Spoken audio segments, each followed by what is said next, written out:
Eh, Selamat sore teman-teman semua. Perkenalkan nama saya Junias. Ini pertama saya buat video ya. Yang mau saya sebenarnya sih nggak pertama, mungkin video yang ke berapa kali gitu. Tapi di sini saya mau di sore ini mau coba sharing sama teman-teman semua tentang dulu gimana proses saya bisa masuk kerja di salah satu perusahaan gitu. Jadi mungkin nanti ini bisa bermanfaat buat teman-teman yang sedang apply pekerjaan atau sedang coba apa gitu. Jadi saya mau cerita dulu tentang pengalaman saya dulu. Jadi saya tuh lulus atau di wisuda itu di tahun 2013, bulan 5 tepatnya saya wisuda dari Fakultas Psikologi USU. Jadi saat itu memang adalah momen yang saya tunggu-tunggu karena saya bisa wisuda, orang tua saya juga senang, papa mama senang, kakak juga, tiga-tiganya senang saya bisa wisuda di Mei 2013 ya. Dan memang ketika kita wisuda itu bebannya makin berat ya. Semakin lama kita mendapatkan pekerjaan, kita semakin segan nih sama orang tua karena kan kita masih harus perlu uang atau apa semua segala macam karena kita udah sarjana juga ya. Jadi pasti ada rasa sungkan ya kalau bisa cepat-cepat dapat kerja. Nah, jadi sebelumnya saya kan jurusan psikologi ya. Saya masuk psikologi di Universitas Sumatera Utara. Nah, ada satu fun fact nih di SMA itu kelas 1 atau kelas 2 itu saya memang udah punya gambaran pengen masuk psikologi saat itu. Dan di situ juga udah tercermin, saya kayak udah punya proyeksi gitu pengennya kerja di HR, human resources atau personalia lah ya kita bilang. Kalau saya bilang human resources kan agak gimana gitu. Nah, kenapa saya bisa sudah tahu terminologi personalia saat itu karena memang ada keluarga ya, kalau nggak salah tante waktu itu yang memang sudah pekerjaannya ya memang HR di tahun itu ya 2005 ya kalau saya dulu kalau kelas 2 SMA. Jadi memang bidang yang saya geluti ini sudah hampir 10 tahun ini ya memang bidang yang saya inginkan dari SMA, terlepas dari karir pet dan segala macam ya. Jadi saya mau ceritain proses perjalanan saya dulu. Jadi sebelum saya wisuda, saya pernah ikut project rekrutmen. Jadi di kampus tuh kan memang ada sering banyak project rekrutmen ya karena kita kampus psikologi. Nah, sebelum saya lulus saya ingat itu project rekrutmennya ini dari teman saya. Saya dikenalin sama di luar kampus lah ini ya. Saya dikenalin sama teman saya, sampai sekarang kita masih teman akrab. Eh, Dia kasih saya kontak, waktu itu orang rumah sakit, bahwasanya nanti ada satu rumah sakit yang akan buka di tempat tinggal saya ya, di perdagangan. Nah, nanti akan ada memerlukan banyak tenaga kerja baru di tenaga medis. Jadi waktu itu saya dikasih kesempatan untuk bergabung di project itu dan ya penghasilannya lumayan ya. Waktu itu kita kerja cuman 2 hari ya penghasilannya lumayan ya. Satu harinya saya lupa gitu. Lumayan lah, cukup untuk tahun 2013 ya, cukup sangat banyak lah buat saya. Saya sempat kasih juga ke papa, mama, dan kakak saya waktu itu setelah siap project itu. Nah, setelah selesai project saya tanya-tanya nih sama ya, owner dari rumah sakit apakah nanti akan membuka lowongan atau gimana untuk personalia. Saya apply lamaran saya. Kemudian setelah saya wisuda, itu kan tadi sebelum wisuda. Setelah saya wisuda, saya langsung dipanggil nih sama owner rumah sakit untuk bergabung di rumah sakit tersebut. Dan situ orang tua saya juga senang karena kalau saya ingat setelah wisuda, saya lupa hari apa, hari Rabu atau apa gitu, Jumatnya kita di rumah buat acara syukuran, Jumat, Sabtu atau Minggu kali ya. Nah, besoknya itu saya langsung kerja di rumah sakit itu. Nah, saya kerja sebagai personalia lah yang ngurusin karyawan dengan saat itu ya gaji yang lumayan lah ya, maksudnya lumayan ya untuk yang baru wisuda, baru seberapa hari wisuda ya udah lumayan sih gajinya. Untuk yang belum punya pengalaman ya. Nah, saya langsung gabung dan saya bergabung 2 bulan di rumah sakit tersebut. Nah, waktu saya wisuda, di situ saya belum pegang ijazah saya. Nah, jadi waktu itu syarat untuk kita kalau saya tidak salah ingat ya, syarat kita untuk pegang menerima ijazah itu ya kita harus menyelesaikan jurnal dan atau mempublikasikan jurnal kita, siap publikasi seperti itu, dan segala administrasinya, dan itu saya kejar. Jadi saya 2 bulan di rumah sakit, itu Juni sampai Juli saya di rumah sakit 2 bulan aja, membenahi rumah sakit itu dari awal termasuk ke trainingnya juga. Waktu itu saya udah ada juga yang saya ingat, waktu saya ajuin ke ownernya ada tentang training need analysis ya, berguna lah yang dari psikologi ya, dan diterima dan bisa saya aplikasikan trainingnya di rumah sakit saat itu pengalaman yang berharga menurut saya ya. Kemudian setelah Juni sampai Juli saya di rumah sakit, di Agustus saya mulai nih urus untuk administrasi ijazah saya agar saya bisa melamar lagi ke perusahaan yang lain seperti itu, dan saya selesaikan akhirnya ya ijazah saya keluar, dan saya melamar tuh di Agustus sampai dengan Desember saya banyak apply.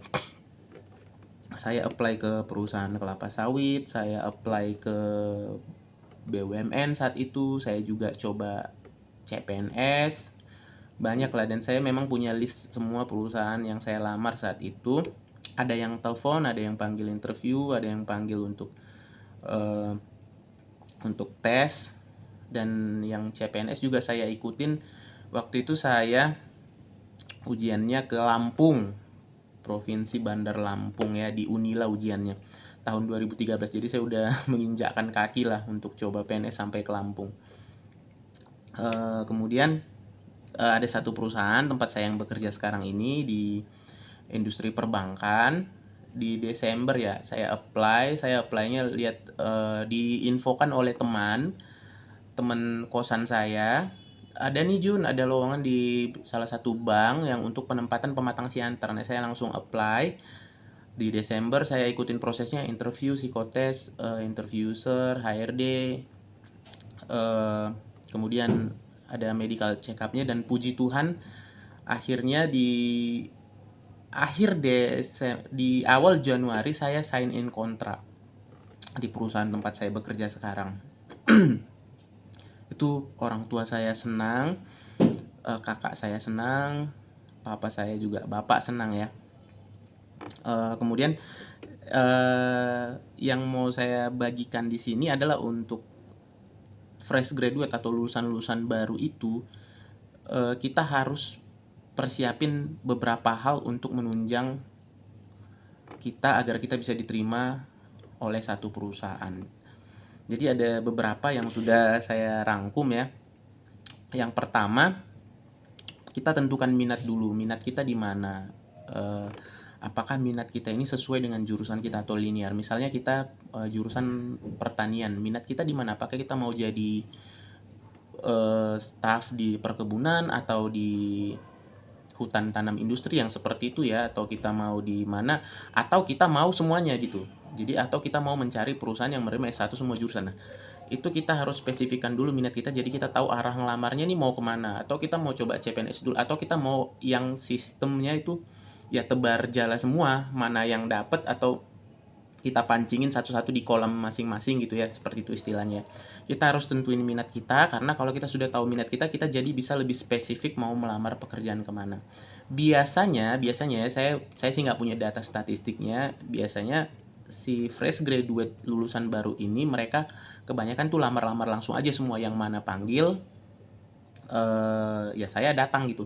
Nah, kalau bisa kita ada screening di sini. Kalau kita dipanggil, kalau itu nggak sesuai minat kita ya kita bisa screen itu di awal seperti itu. Jadi kita bisa sesuai dengan minat kita.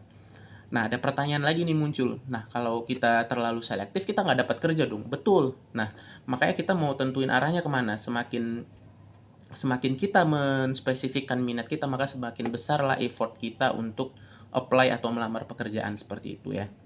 Nah, kalau ada kesempatan untuk melamar CPNS, ujian ya silahkan coba gitu ya.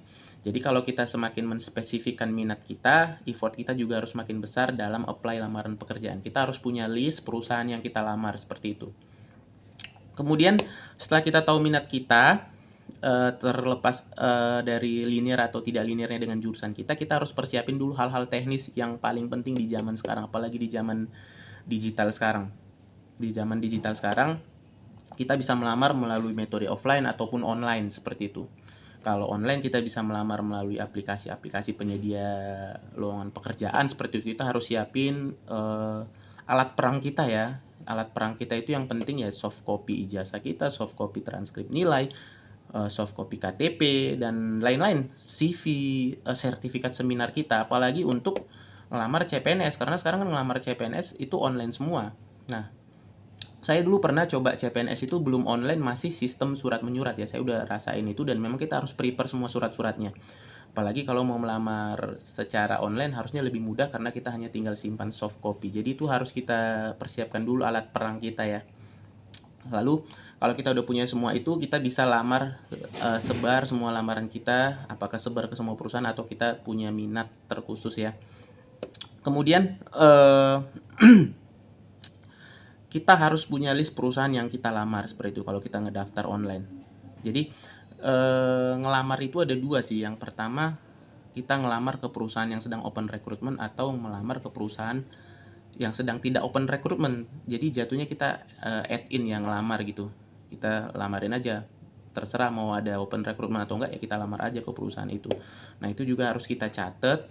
Kita catat di catatan kita tahu progres kita di mana nanti. Oh, saya udah lamar misalnya dalam 3 hari 10 perusahaan atau 10 kantor seperti itu. Nanti di 6 hari berikutnya saya udah lamar 25 gitu. Kita harus ada progresnya. Oh, ternyata yang ini belum ada panggilan, bisa kita stabiloin atau kita highlight. Oh, ini sudah ada di telepon kemarin, sudah dipanggil interview, saya interview aja. Jadi ada progres ya. Nanti saya interview tanggal sekian. Kita punya progres perusahaan yang kita lamar. Jadi ketika kita ditelepon sama si HRD-nya, kita juga bisa ngangkatnya, kita tahu nih, oh ya saya pernah ngelamar ke situ. Pasti dia nanya itu, pernah nggak ngelamar ke perusahaan kami? Ya pernah. Nah, baru kita dipanggil kan interview. Jadi kita nggak terkejut lagi, oh ya saya pernah melamar ke perusahaan X tersebut misalnya. Lalu selain itu kita juga masih bisa manfaatin, kalau surat kabar sih harusnya masih ada ya sekarang ya, surat kabar. Kalau saya dulu ada sih, saya sering di Harian Analisa, itu memang langganan saya dulu waktu 2013. Sebelum saya lulus juga saya memang rajin baca Harian Analisa karena memang di hari Kamis, Jumat, Sabtu itu banyak ini open job lah dari perusahaan-perusahaan besar juga banyak di situ. Tapi sekarang mungkin lebih ke media sosial, ke aplikasi-aplikasi ya, Jobstreet, LinkedIn seperti itu. Atau kita ke job fair. Ke job fair juga malah lebih banyak perusahaan, kita bisa milih mana yang sesuai dengan minat kita gitu. Tapi kita harus siapin dulu alat perang kita tadi, jangan lupa. Nah, kemudian yang persiapan berikutnya adalah siapkan diri secara mental. Secara mental itu kita siapin, kita arahin diri kita, emang kita mau dapat kerja. Jadi mental kita emang mental untuk keterima kerja seperti itu. Mental harus siap, karena kalau mental sudah siap nanti kita akan bisa cari hal-hal yang bisa mengembangkan diri kita yang menunjang untuk kita diterima di pekerjaan. Kalau mental kita udah siap, maka diri kita akan ngedrive kita untuk banyak baca hal atau baca buku atau lihat video tentang apa-apa saja yang diperlukan agar kita bisa diterima kerja. Ya, itu sangat penting. Jadi mental harus disiapkan dan juga rajin melamar pastinya. Jadi kalau boleh saya rangkum lagi, yang pertama tadi kita tentukan minat dulu. Ini kalau sudah lulus ya, sudah lulus dan sudah punya ijazah, atau bahkan kalau kita belum pegang ijazah, kita kan bisa ada surat keterangan seperti itu ya. Yang pertama adalah tentukan minat dulu, apakah sesuai dengan jurusan kita atau kita mau melamar apapun itu, yang penting S1 misalnya. Lalu kedua, persiapkan hal-hal teknis tadi, alat perang kita. Oke. Yang ketiga adalah kita harus apply open recruitment, job fair, media sosial, add-in, atau ya pelamaran-pelamaran yang sedang buka seperti itu, apakah CPNS. Yang keempat adalah siapkan diri secara mental. Nah, ini udah include nih, kita harus berdoa juga, harus minta dukungan moral dari orang tua kita, dari kakak kita, supaya atau dari senior-senior kita. Jadi kita juga bisa memperluas networking kita. Mudah-mudahan kalau kamu ngelakuin hal ini, maka jalan itu akan semakin keluar dan kita bisa cepat keterima kerja kalau kita rajin ngelamar. Seperti itu sih. Makin sering kita ngelamar, maka peluangnya akan semakin tinggi kita untuk diterima kerja. Nah, ada nih serba-serbi. Saya sering nih tanya sama kandidat-kandidat yang sering kami interview atau saya temui gitu. Ketika saya tanya, kamu udah ngelamar di mana aja? Oh sudah Pak, sudah banyak. Berapa banyaknya? Dia bingung. sudah banyak sih Pak, sudah lebih dari 10. Nah, kalau lebih dari 10 itu harusnya sih belum banyak ya, karena kan kalau 10 setelah misalnya kita udah 2 bulan nih wisuda, dalam kurun waktu 2 bulan kita cuman apply 10 perusahaan, harusnya itu masih sedikit ya. Kalau bisa kita buat target sih satu hari misalnya berapa 10, baik offline maupun online. Jadi sebulan kita punya progresnya, kita punya list perusahaan yang sudah kita lamar. Jadi peluangnya semakin tinggi untuk kita bisa diterima kerja. Oke, itu aja sharing dari saya sore ini. Mudah-mudahan bermanfaat buat rekan-rekan atau teman-teman dimanapun yang sedang mencari pekerjaan. Sukses buat kita. Thank you. Dadah.